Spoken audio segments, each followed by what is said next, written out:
Hi friends, welcome to our Center of Excellence in Engineering Design SEED. I am Professor Karthikeyan, Department of Mechanical Engineering, Jsr Engineering College. In this session, I am going to teach assembly process in SOLIDWORks. Before starting the assembly, make sure that all the part files are saved in the same folder. During the assembly process, follow the steps. Create a new assembly file. Insert the base component as the fixed component. Add all parts one by one. Apply the required mates to position it correctly. Check the mate and alignment of assembly. Continue inserting the remaining parts by following the same procedure.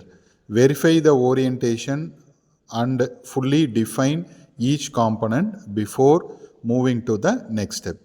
Once the assembly is completed, rotate the model to verify that all the components are positioned correctly and there is no mate errors. Kindly follow the video carefully for successful completion of assembly process.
Now assembly modeling is over. Follow our next video for animation process. Thank you.